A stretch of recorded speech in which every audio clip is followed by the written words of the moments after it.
రండి. అత్తయ్య, ఉమ్, కనకేది?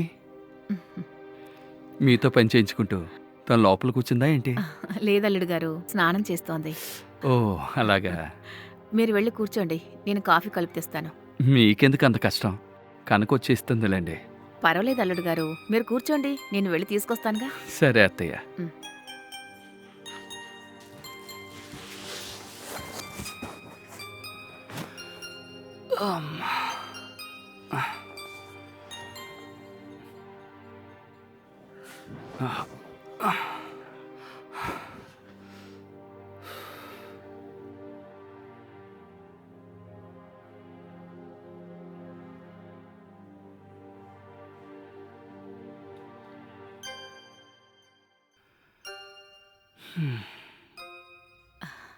తీసుకోండి.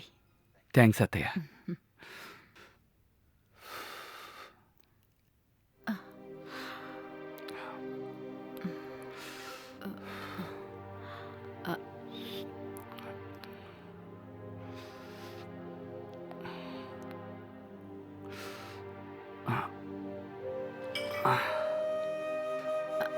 అల్లుడు గారు, ఆ? నాకు ఒక సహాయం కావాలి, మీరు చేస్తారా? ఏంటి అత్తయ్య? ఆ, ఆ, అది ఆ, కనక పెళ్లి కోసం ఒక అతని దగ్గర 7 లక్షలు అప్పు తీసుకున్నాను. ఓహో, వడ్డీ బాగా పెరిగి 10 లక్షలు అయ్యింది. అబ్బో. నేను అప్పు చేసిన వ్యక్తి ఒక రౌడీ. ఉమ్, ప్రతిరోజు ఇంటికొచ్చి గొడవ చేస్తున్నాడు. 2 రోజుల ముందు ఇంటి దగ్గరకొచ్చి పెద్ద గొడవ చేశాడు. అయ్యో. ఇంకో 2 రోజుల్లో మొత్తం డబ్బు ఇవ్వాలంటున్నాడు. 2 రోజుల్లో ఇవ్వకపోతే పరువు పోయేలా గొడవ చేస్తానని చెప్పి వెళ్ళిపోయాడు. నాకేం చెయ్యాలో తోచక ఇక్కడికొచ్చాను. అలాగా. అవును అల్లుడు గారు, ఈరోజు ఇప్పటి వరకు 10 సార్లు ఫోన్ చేశాడు. డబ్బులు ఇవ్వకపోతే ఏమైనా చేస్తానా అని అంటున్నాడు. హా. ఏం చెయ్యాలో అర్థం కావడం లేదు. డబ్బులు లేకుండా ఊరికెళ్ళాలంటే కుదరదు. మీరు నాకు ఓ 10 లక్షలు ఇవ్వగలరా? 10 లక్షలా? ఏంటత్తయ్య, ఇలా వెంటనే అడిగితే నేనేం చెయ్యాలి? మీ పరిస్థితి నాకు అర్థమవుతోంది, కానీ ఏం చేద్దాం? సరే, మీరొక పని చేయండి. ఏవండి వచ్చేసారా? ఏంటి, మేడం గారు స్నానం అయిందా? అయిందండి. సరే, నీ జ్యువెలరీ మొత్తం బీరువాలోనేగా ఉన్నాయి. అవునండి. అందులో ఒక హారం, 4 గాజులు తీసుకునిరా. ఎందుకండి? తీసుకునిరా, చెప్తాను. హ్మ్.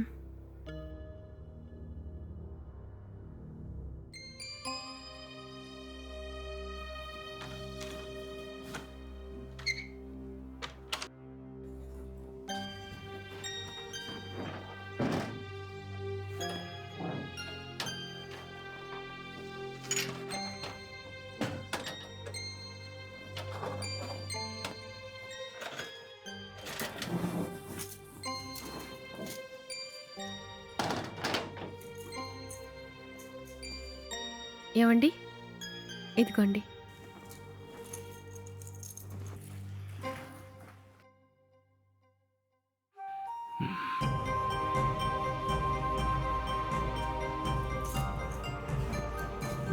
తీసుకోండి అత్తయ్య. ఇవన్నీ మీ కూతురు పెళ్లికి మాకిచ్చారు. ఈ బంగారాన్ని తాకట్టు పెడితే 15 లక్షల వరకు వస్తుంది. అయితే మీకు కావలసిన 10 లక్షలు తీసుకుని వెళ్ళి మీరివ్వాల్సిన అప్పుల వాడికి వెంటనే తిరిగిచ్చేయండి, సరేనా? నేను చాలా బాధతో ఇక్కడికొచ్చాను, కానీ మీరింత సాయం చేస్తారనుకోలేదు. మిమ్మల్ని డబ్బులు అడిగితే ఎక్కడైనా వడ్డీకి తీసుకొచ్చిస్తారనుకున్నాను. కానీ మీరీ నగలిచ్చి నా పరువు కాపాడారు. మీరు ఎలా తీర్చుకోవాలో నాకు అర్థం కావడం లేదు. అత్తయ్య, ఇలాంటి సమయంలో మిమ్మల్ని ఆదుకోవాలి కదా. మేము మిమ్మల్ని చూసుకోకపోతే ఇంకెవరు చూసుకుంటారు? సరే అల్లుడు, నేను బయలుదేరుతాను. ఇప్పుడు వెళ్తేనే కరెక్ట్గా ఉంటుంది. అత్తయ్య, ఇప్పుడు చాలా చీకటి పడింది. ఇప్పుడు మీరు ఒంటరిగా వెళ్ళొద్దు. రేపు ఉదయాన్నే వెళ్ళండి. లేదల్లుడు గారు, నేనిప్పుడే బయలుదేరి రేపు ఉదయం లోపు అక్కడికి వెళ్ళి బ్యాంకులో ఈ బంగారాన్ని తాకట్టు పెట్టి డబ్బు తీసుకుని అప్పు తీసుకున్న వాడికి తిరిగి ఇవ్వడం కుదురుతుంది. లేదంటే అప్పిచ్చిన వాడు మాటిమాటికి ఫోన్ చేసి చాలా ఇబ్బంది పెడతాడు. లేదత్తయ్య, రేపు వెళ్ళొచ్చు కదా. ప్లీజ్ అల్లుడు గారు, నేను వెళ్తాను. సరే, అయితే మీరు రండి. నేను మిమ్మల్ని బస్టాండ్ వరకు డ్రాప్ చేస్తాను. ఏంటమ్మా, రేపు వెళ్ళొచ్చు కదా. లేదమ్మా, నా పరిస్థితి నువ్వు అర్థం చేసుకో. సరే అమ్మా. సరే అల్లుడు గారు, నేను బయలుదేరుతాను. హ్మ్.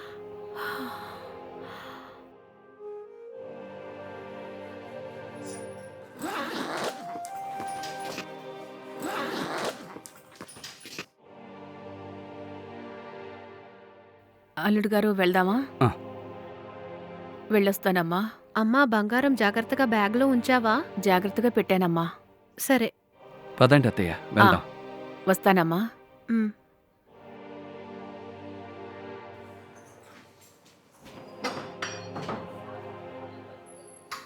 అమ్మా, నువ్వు జాగ్రత్త. సరే అమ్మా. వెళ్ళొస్తాను. ఉమ్.